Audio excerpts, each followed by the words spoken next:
बड़ी खबर लखनऊ से है, जहां एक झूला टूटने से हादसा हो गया। लखनऊ के इंदिरा नगर में सावन महोत्सव के दौरान यह हादसा हुआ। इस हादसे में 3 भाई बहनों समेत 5 लोग जख्मी हुए। चलते हुए झूले का बकेट अचानक से टूट गया और 3 लोग जख्मी हो गए। झूले का बकेट टूटने से उसमें सवार लोग गिर गए। एक युवती के चेहरे पर चोट आई है, जबकि बाकी 2 लोगों को भी चोटें आई हैं। इस हादसे के बाद मेले में चीख पुकार मच गई। फौरन घायल हुए लोगों को अस्पताल पहुंचाया गया। पुलिस भी मौके पर पहुंची और लोगों को सुरक्षित जगहों पर पहुंचाया गया। इस हादसे के बाद झूले की सुरक्षा पर सवाल खड़ा हो रहा है। पुलिस जांच कर रही है कि आखिरकार ये किसकी चूक से हादसा हुआ।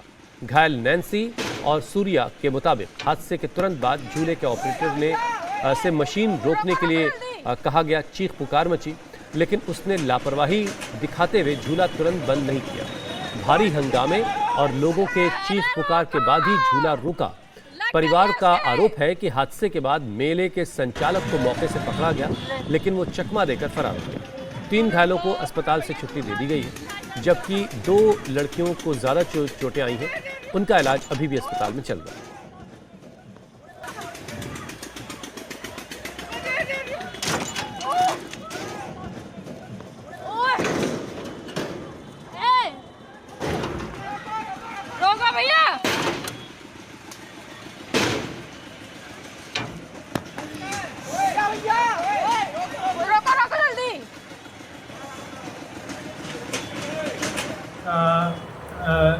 हमारे हॉस्टल के सामने चल रहे मेले में एक झूले की एक ट्रॉली टूट के गिरी, जो एक के बाद एक उस पर गिरती गई दूसरी ट्रॉली पे। तो हादसे की सूचना मिलते ही हमने अस्पताल की इमरजेंसी टीम को पूरी तरह अलर्ट कर दिया। हमारे हॉस्पिटल में करीब 30-40 लोगों की अचानक भीड़ आ गई और हमारे पास इमरजेंसी में 4-5 मरीजों की संख्या हुई थी, जिसमें 2-3 लोग छोटी चोटों का वो अपना प्राथमिक चिकित्सा लेके चले गए। अभी हमारे यहाँ 2 लोग इमरजेंसी वार्ड में ट्रीटमेंट पा रहे हैं। कैसी चोटें हैं, उन लोगों की गंभीरता क्या है? एक लड़की के तो मल्टी फ्रैक्चर्स मालूम दे रहे हैं और एक की अभी रिपोर्टें आना बाकी हैं। जैसे ही रिपोर्टें आती हैं तो उसके बारे में हम सूचित करते हैं। बड़ी खबर दिल्ली से है, जहां एंटी करप्शन ब्यूरो ने आम आदमी पार्टी के सीनियर लीडर सत्येंद्र जैन को गिरफ्तार कर लिया। आज सत्येंद्र जैन को कोर्ट में पेश किया जाएगा। सीवेज ट्रीटमेंट टेंडर घोटाले में सत्येंद्र जैन समेत कुल 6 लोगों को गिरफ्तार किया गया। अरविंद केजरीवाल की सरकार में सत्येंद्र जैन दिल्ली के जल बोर्ड के मंत्रालय की जिम्मेदारी संभाल रहे थे। जल बोर्ड सत्येंद्र जैन के मंत्रालय में ही आता है। उनके कार्यकाल में सीवेज ट्रीटमेंट प्लांट के विस्तार और उसे अपग्रेड करने के लिए टेंडर जारी हुआ था। टेंडर की प्रक्रिया में गड़बड़ी का आरोप लगा। एंटी करप्शन ब्यूरो इस केस की जांच कर रहा है। इसी सिलसिले में सत्येंद्र जैन की गिरफ्तारी हुई है। सत्येंद्र जैन को रात भर सिविल लाइंस में एसीबी के ऑफिस में रखा गया और उनसे पूछताछ हुई। गिरफ्तार किए गए लोगों में दिल्ली जल बोर्ड के पूर्व सीईओ उदित प्रकाश राय भी शामिल हैं। आरोप है कि उदित प्रकाश ने 1,52 लाख रुपए की रिश्वत ली। एसीबी का आरोप है कि ट्रीटमेंट प्लांट के टेंडर्स की शर्तें इस तरह से बनाई गईं कि एक खास कंपनी को फायदा दिया जा सके। सत्येंद्र जैन और उदित प्रकाश के अलावा दिल्ली जल बोर्ड के पूर्व कॉन्ट्रैक्चुअल कंसल्टेंट अंकित श्रीवास्तव, कंपनियों के मालिक नागेंद्र यादव, राजा कुमार, पंकज वर्मा को भी गिरफ्तार किया गया है। और अब आपको बताते हैं कि दिल्ली जल बोर्ड का एसटीपी टेंडर मामला यह आखिर पूरा है क्या। ईडी के मुताबिक दिल्ली जल बोर्ड के 4 सीवेज ट्रीटमेंट प्लांट टेंडर में कई कथित अनियमितताएं पाई गईं। एजेंसी ने आरोप लगाया कि टेंडर की शर्तें इस तरह से बनाई गईं कि एक खास कंपनी को फायदा दिया जा सके। इस मामले में ईडी ने दिसंबर 2025 में सत्येंद्र जैन समेत 14 लोगों के खिलाफ करीब 17 करोड़ 70 लाख रुपए के कथित मनी लॉन्ड्रिंग के मामले में चार्जशीट दाखिल की थी। सत्येंद्र जैन पर यह केस 11 मई 2024 को दर्ज हुआ। एसीबी के मुताबिक सीवेज ट्रीटमेंट प्लांट के अपग्रेडेशन के लिए जारी टेंडर की शर्तों को इस तरह से बदला गया जिससे एक खास कंपनी को फायदा मिले। ऐसी शर्तें जोड़ी गईं जिससे प्रोफेशनल कंपटीशन खत्म हो जाए। एजेंसी ने कहा कि इससे सरकारी खजाने को भी नुकसान हुआ। एसीबी को जांच के दौरान बिचौलियों और सरकारी अधिकारियों के बीच हुई बातचीत के इलेक्ट्रॉनिक सबूत मिले।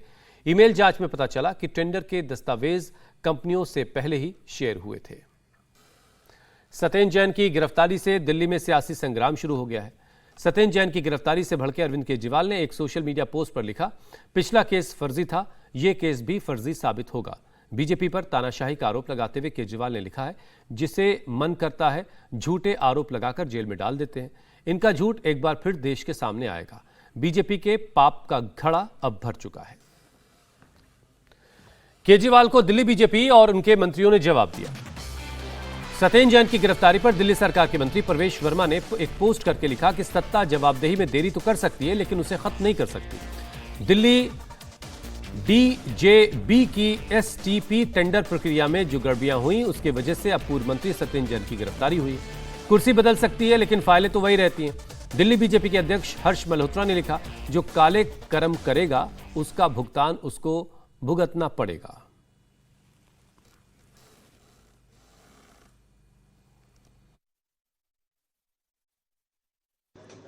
अपने आप को कट्टर ईमानदार कहने वाले केजरीवाल और उनके मंत्री आज फिर गिरफ्तार हुए हैं। एसीबी ने अपने ऑफिशियल स्टेटमेंट में कहा है कि सत्येंद्र जैन उस समय के जल बोर्ड के अधिकारी, सीईओ और ठेकेदार, इनके बीच में मनी ट्रेल साफ तौर से मिली है। अपने आप को कट्टर ईमानदार कहने वाली पार्टी केजरीवाल और उसके नेता सत्येंद्र जैन आज फिर गिरफ्तार हुए हैं, जिसका खामियाजा इस सीवेज ट्रीटमेंट प्लांट का जो इन्होंने घोटाला किया है, इसका खामियाजा दिल्ली की जनता को भुगतना पड़ा है। केजरीवाल जो बार बार माफी मांगते थे, मैं यमुना जी को साफ करने के लिए मुझे 5 साल चाहिए, मैं अभी नहीं कर पाया, मुझे माफ कर दो, अगले 5 साल दे दो। 2020 में फिर इन्होंने 5 साल मांगे, माफी मांगी दिल्ली की जनता से। इसलिए मांगी क्योंकि मोटा घोटाला, मोटे पैसे का घोटाला सत्येंद्र जैन अधिकारी और उस समय के जो ठेकेदार थे उन्होंने किया है, जिसकी वजह से यमुना जी के जो सीवेज ट्रीटमेंट प्लांट लगने थे वो प्लांट नहीं लग पाए और उसके लिए जो आवंटित पैसा था वो सत्येंद्र जैन अधिकारी और ठेकेदारों की जेब में गया है। पहले संजीव अरोड़ा जी को गिरफ्तार किया जाता है, फिर अनाप शनाप छापे मारे जाते हैं और आज फिर से सत्येंद्र जैन जो पंजाब के सहप्रभारी हैं, पंजाब के सहप्रभारी के तौर पे वो संगठन का काम कर रहे थे, उनको गिरफ्तार कर लिया गया पंजाब चुनाव को प्रभावित करने के लिए। क्योंकि सरकार बौखलाई हुई है, भाजपा बौखलाई हुई है। मोदी जी और अमित शाह को समझ में नहीं आ रहा कि पंजाब में क्या करें।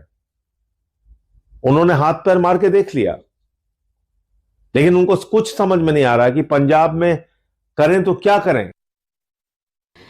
देखिए, एक तो चोरी और फिर ऊपर से सीना चोरी, ये आम आदमी पार्टी की पुरानी नियत भी रही है और नीति भी रही है। और कहीं ना कहीं वो अपने इस पाप को इस प्रकार की बयानबाजी में उसका आवरण देकर छिपाने की कोशिश करेंगे। लेकिन इतना जरूर कहूंगी कि ये जो पब्लिक है ये सब जानती है। And like I said, the law will take its own due course and I am sure that the people of Delhi will definitely get the justice that they deserve. Pakistan के पूर्व प्रधानमंत्री इमरान खान को आज इस्लामाबाद के शिफा अस्पताल में शिफ्ट किया जा सकता है। पाकिस्तान के सुप्रीम कोर्ट ने मंगलवार को इमरान खान की सेहत को लेकर के चिंता जताते हुए उन्हें 48 घंटे के अंदर शिफा अस्पताल में शिफ्ट करने का आदेश दिया है। सुप्रीम कोर्ट की 3 जजों की बेंच ने यह आदेश दिया कि इमरान खान के इलाज और मेडिकल जांच सुनिश्चित करने के लिए एक मेडिकल बोर्ड बनाया जाए। साथ ही कोर्ट ने इमरान की उनके परिवार के सदस्यों के साथ हफ्ते में मुलाकात सुनिश्चित करने का भी आदेश दिया है। कोर्ट के इस फैसले का इमरान खान की पार्टी तहरीक इंसाफ ने स्वागत किया। इमरान खान 3 साल से रावलपिंडी की अडियाला जेल में बंद हैं। उन्हें अगस्त 2023 में करप्शन केस में गिरफ्तार किया गया था। अडियाला जेल के सुप्रिंटेंडेंट ने 2 दिन पहले सुप्रीम कोर्ट में इमरान खान की 2 पेज की मेडिकल रिपोर्ट जमा की थी। इसमें उनकी आंख की बीमारी का जिक्र है।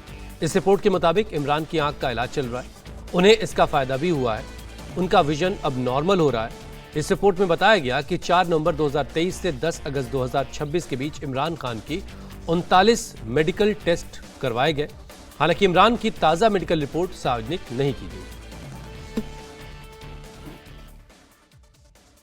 तो आज सुप्रीम कोर्ट ने हुक्म दिया है कि 2 दिनों में इमरान खान साहब को अडियाला जेल से यहां इस्लामाबाद में शिफा इंटरनेशनल अस्पताल में मुंतकिल किया जाए। सुप्रीम कोर्ट ऑफ पाकिस्तान ने हुक्म दिया है कि शिफा इंटरनेशनल अस्पताल में एक स्पेशलिस्ट माहिर डॉक्टरों का बोर्ड तश्कील दिया जाएगा जिसमें तमाम शोबों के स्पेशलिस्ट मौजूद होंगे। अदालत उज़्मा ने अपने हुक्म में ये कहा कि इस तमाम अमल के साथ खान साहब की बहन डॉक्टर उज़्मा जो एक MBBS डॉक्टर हैं वो मुंसलिक रहेंगी। अल्हम्दुलिल्लाह हमारे लिए ये बहुत बाइसे इत्मीनान है कि खान साहब की अपनी बहन इस अमल में शामिल होंगी। तो ये मैं समझता हूँ एक बेहतरीन ऑर्डर है जो हमें अदालत उज़्मा से आज मिला है। ये ऑर्डर जमानत देगा कि खान साहब की सेहत के हवाले से जो मुस्तनद सूरत हाल है वो खान साहब के खानदान तक पहुंच जाए। सुप्रीम कोर्ट के फैसले पर इमरान खान की बहन अलीमा खान ने कहा कि उन्हें इस बात का इत्मीनान है कि इमरान खान की सेहत की हकीकत सबको पता चलेगी, इमरान का इलाज होगा। अलीमा ने कहा कि उन्हें पूरी उम्मीद है कि इमरान जल्द ठीक होकर एक बार फिर से अवाम की रहनुमाई करेंगे। अल्लाह का शुक्र है कि आज अदालत ने हमें जब मायूस हो गए थे कि इंसाफ की जब बिल्कुल उम्मीद ख़त्म होगी, लेकिन अल्लाह ताला से उम्मीद रखी हुई थी और आज शुक्र है कि उन्होंने हमें एक ही चीज़ चाहिए थी कि इमरान खान को अस्पताल में का मुकम्मल चेकअप हो। और आज जो जज साहब ने हमने अपने लॉयर से कटारी साहब से भी समझा है, उन्होंने कहा कि उनका अब चेकअप होगा अस्पताल में, उसमें डॉक्टर उज़्मा मौजूद होंगी और बोर्ड भी बनेगा और डॉक्टर उज़्मा भी और डॉक्टर फैसल भी उसमें बोर्ड में मौजूद होंगे ताकि मुकम्मल उनका इमरान खान का मुआयना चेकअप सारा कुछ हो सके। सुनवाई करेगा। याचिका में परीक्षा आयोजित करवाने वाली NTA पर सवाल उठाया गया।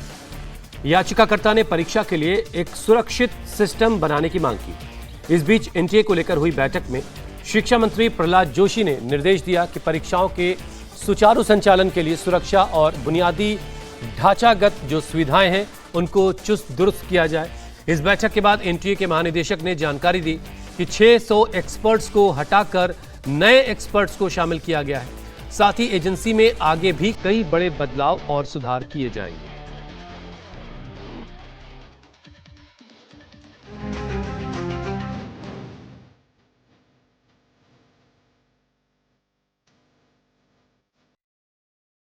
नीट परीक्षा लीक मामले पर आज सुप्रीम सुनवाई।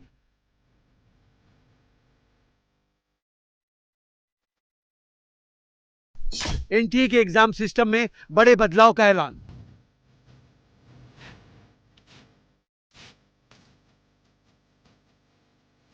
नीट UG 2026 परीक्षा में गड़बड़ी के मामले पर देश की सर्वोच्च अदालत आज सुनवाई करने जा रही है। इस मामले में दायर याचिका में एग्जाम कंडक्ट कराने वाली संस्था NTA पर सवाल उठाए गए हैं। याचिकाकर्ता ने मांग की है कि कोर्ट सरकार को निर्देश दे कि NTA को बदला जाए और परीक्षा आयोजित करने के लिए पूरी तरह नया और ज्यादा सुरक्षित सिस्टम बनाया जाए। नई संस्था ऐसी हो जो तकनीकी रूप से मजबूत, ज्यादा सुरक्षित और स्वतंत्र तरीके से काम करने वाला हो। सुप्रीम कोर्ट में सुनवाई से पहले केंद्र सरकार ने नेशनल टेस्टिंग एजेंसी यानी NTA के एग्जाम सिस्टम में बड़े बदलावों का ऐलान किया है।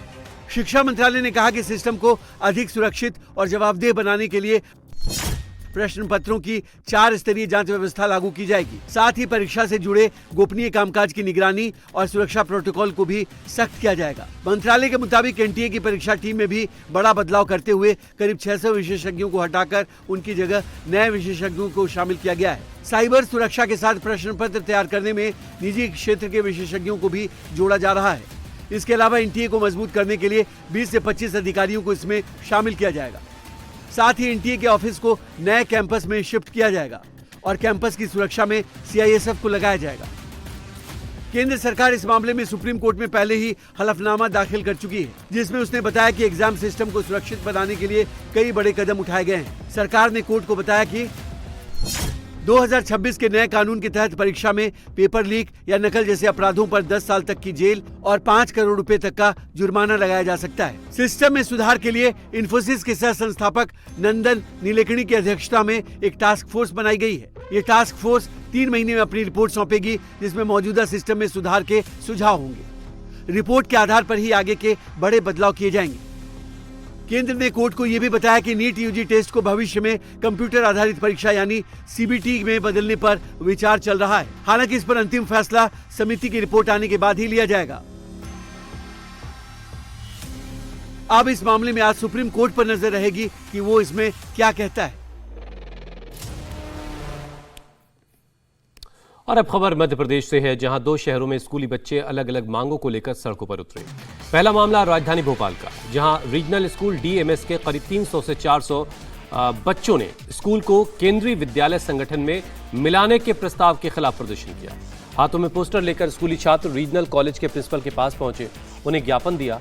छात्रों के अभिभावकों को भी मानना है कि डीएमएस और केंद्रीय विद्यालय के अलग अलग मकसद और प्राथमिकताएं हैं, इसीलिए इनका मर्जर ठीक नहीं है। दूसरी तरफ मध्य प्रदेश के टीकमगढ़ में एक टीचर का ट्रांसफर होने से छात्र धरने पर बैठ गए। यह मामला बनियानी हाई स्कूल का है। टीचर हरदास कुशवाहा की पढ़ाई से बच्चे काफी प्रभावित थे। जैसे ही बच्चों को पता चला कि उनके टीचर हरदास कुशवाहा को किसी दूसरे स्कूल में ट्रांसफर कर दिया गया है, बच्चे नाराज हो गए। स्कूल के सामने ही मजना खरगापुर रोड को उन्होंने जाम कर दिया। बच्चों के साथ साथ उनके परिवार भी धरने पर बैठ गए बच्चों का साथ देने के लिए। पुलिस प्रशासन ने बच्चों को काफी समझाया, लेकिन उनकी मांग है कि हरदास कुशवाहा को वापस इसी स्कूल में रखा जाए। नहीं है, प्रिंसिपल को बुलाने के लिए हम ये सब कर रहे हैं। कितने दिन से नहीं है यहाँ? दो महीने हो गए। 2 माह हो गए। और टीचर कितने हैं यहाँ? टीचर 6 हैं। यहाँ पर 6 में से एक हिंदी वाले सर पढ़ाते, कोई पढ़ाता नहीं। अच्छा, हिंदी का पैसा लगता है, बाकी नहीं लगता है। और संस्कृत वाली मैडम है, वो कहते हैं हमारे बच्चों को खिलाओ, बस उनके बच्चों को खिलाते हैं। अच्छा, वो बच्चा साथ में लेके आती है, कुछ न पढ़ाती, बस अपने बच्चे को छोड़ जाती हम लोग को खिलाने के लिए। अगली खबर का रुख करते हैं। मानसून की तेज रफ्तार के बीच आज आईएमडी ने दिल्ली, यूपी, बिहार समेत 23 राज्यों के लिए बारिश और आंधी का अलर्ट जारी किया है। इस दौरान कुछ जगहों पर 80 से 85 किलोमीटर पर घंटे की रफ्तार से आंधी चलेगी, हवाएं चलेंगी। आईएमडी कह रहा है कि आज देश के जिन 23 राज्यों में बारिश का अलर्ट है, उनमें उत्तर प्रदेश है, बिहार, दिल्ली, हरियाणा, राजस्थान, उत्तराखंड, पंजाब, हिमाचल प्रदेश, जम्मू कश्मीर, झारखंड, पश्चिम बंगाल, ओडिशा, मध्य प्रदेश, छत्तीसगढ़, गुजरात, महाराष्ट्र, आसाम, सिक्किम, मेघालय, त्रिपुरा, केरल, तमिलनाडु और तेलंगाना जैसे सूबे शामिल हैं, जहां भारी बारिश, आंधी की चेतावनी जारी हुई है। भारी बारिश की वजह से यूपी की नदियां पहले ही उफान पर हैं। हिमाचल में फ्लैश फ्लड की वजह से भी भारी तबाही हुई है। गंगा की तेज रफ्तार का असर वाराणसी में देखने को मिल रहा है, जहां नदी उफान पर है और इसकी वजह से 84 घाटों का आपस में संपर्क टूट गया है। गंगा के घाटों पर अंतिम संस्कार के लिए अब जगह कम पड़ रही है। सावन में होने वाली श्रद्धालुओं की भीड़ को देखते हुए सुरक्षा के पुख्ता इंतजाम है। प्रशासन अलर्ट पर है और अगले आदेश तक नाव चलाने पर रोक लगा दी गई है। काशी के घाटों पर होने वाली गंगा आरती घाट के बदले छत पर अब हो रही है। जल पुलिस और एनडीआरएफ लगातार पेट्रोलिंग कर रही है, तो ड्रोन कैमरों से भी नजर रखी जा रही है। गंगा के जल स्तर में लगातार बढ़ोतरी देखी जा रही है। यहाँ पर लाखों की संख्या में श्रद्धालु लगातार आ रहे हैं। श्रावण मास भी चल रहा है, तो उनकी सुरक्षा को देखते हुए प्रिकॉशनरी नावों का संचालन अग्रिम आदेशों तक बंद किया गया है। भविष्य में जैसे ही जल स्तर सामान्य होगा और जो बहाव है उसकी गति सामान्य होगी, आगे के निर्णय लिए जाएंगे। नाविकों को भी दिशा निर्देश दिए गए हैं कि सभी उनका पालन करें। जो जल पुलिस, एनडीआरएफ की टीमें उनको अनाउंसमेंट के जरिए बताती हैं। साथ साथ में पूरे घाटों पर डीप वाटर बैरिकेडिंग की गई है।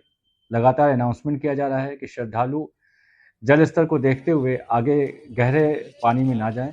तो सभी सुरक्षा के दृष्टिगत जो उपाय हैं वो किए गए हैं, ताकि किसी प्रकार की कोई अप्रिय स्थिति ना हो। यूपी के मिर्जापुर की अब तस्वीरें आपके सामने हैं। 3 दिनों से लगातार बारिश की वजह से वहां भी नदियां उफान पर हैं। विंध्याचल का जो पूरा क्षेत्र है, वहां के गैपुरा से लालगंज को जोड़ने वाली कर्णावती नदी पर बने पुल के ऊपर पानी आ जाने से कई गांवों का संपर्क टूट गया है। भटेवरा गांव में बाढ़ के पानी ने पूरे गांव को चारों तरफ से घेर लिया, जिसमें गांव के 15 लोग फंस गए। बाढ़ के पानी में फंसे 15 लोगों की सांसें अटकी थी, जिसके बाद प्रशासन एक्टिव हुआ। रात के अंधेरे में एसडीआरएफ की टीम ने सभी 15 लोगों को सुरक्षित बाहर निकाल लिया। 15 लोग भटेवरा में फंसे हुए हैं मैं तत्काल जिलाधिकारी महोदय से बात किया कि ऐसी ऐसी घटना है। उन्होंने कहा कि मैं हलियावरी वहाँ भी स्थिति थोड़ा वो है, हम उधर हैं, एसडीएम को हम वहाँ भेज रहे हैं। उन्होंने एसडीएम को भेजा, मैं भी तत्काल वहाँ गए और नौका मंगाए, नौका आया, उसमें से 15 लोग सुरक्षित निकल कर आए, क्योंकि पानी जो तेज़ी से बढ़ रहा है। और क्षेत्रवासियों से अपील है कि अगर जहाँ पानी आ रहा है उससे थोड़ा दूरी बना कर रहे, क्योंकि उधर बरसात का पानी इतना तेज़ी से आ रहा है कि कब कितना बढ़ जाएगा अभी देखिए, देखते देखते बढ़ रहा है। इसलिए सभी से अपील है कि दूर रहें।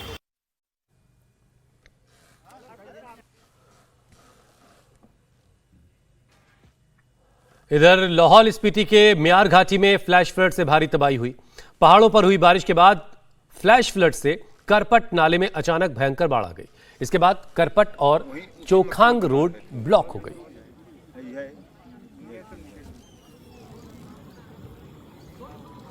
हिमाचल प्रदेश के चंबा में बारिश का दौर जारी है। पहाड़ों पर हो रही बारिश की वजह से नदी नाले उफान पर हैं। भरमौर से एक वीडियो सामने आया जिसमें तेज बहाव के बीच जान जोखिम में डालकर लोग पुल को पार कर रहे हैं। भरमौर के पलाणी पुल के नीचे सैकड़ों फीट गहराई में नाला उफान मार रहा है और लोग जान जोखिम में डालकर पुल को पार कर रहे हैं। ये वो पुल है जो अभी हमने जिसका जिक्र आपके सामने किया। अब अगली खबर का रुख करते हैं। अहमदाबाद पुलिस ने साइबर ठगी के बड़े मामले का पर्दाफाश करते हुए पश्चिम बंगाल से 2 आरोपियों को गिरफ्तार किया। आरोपियों के नाम इमरान और इजामुल है। साइबर क्राइम ब्रांच ने इसके साथ ही देश में साइबर ठगी के लिए चलाए जा रहे नए तरीके बॉस स्कैम का खुलासा किया। गिरोह के जाल भारत के अलावा पाकिस्तान और चीन तक फैले हुए थे। पुलिस के मुताबिक इस गिरोह ने फर्जी सिम और व्हाट्सएप अकाउंट के जरिए सीईओ और अधिकारियों की पहचान का इस्तेमाल कर करोड़ों की ठगी को अंजाम दिया। पीड़ितों को फर्जी तरीके से उसके बॉस की तरफ से मैसेज भेजा गया जो कि असल में ठग ने भेजा। पुलिस ने आरोपियों से 1 करोड़ 30 लाख रुपए रिकवर कर फरियादियों को वापस कर दिए। आरोपियों से 7 मोबाइल फोन और 1 राउटर मिला। जांच में एक आरोपी के करीब 21,000 OTP बेचने की बात भी सामने आई। अहमदाबाद पुलिस ने 10,000 से ज्यादा डिवाइस सुरक्षित किए गए और लोगों को करोड़ों रुपए के बॉस स्कैम से बचा लिया।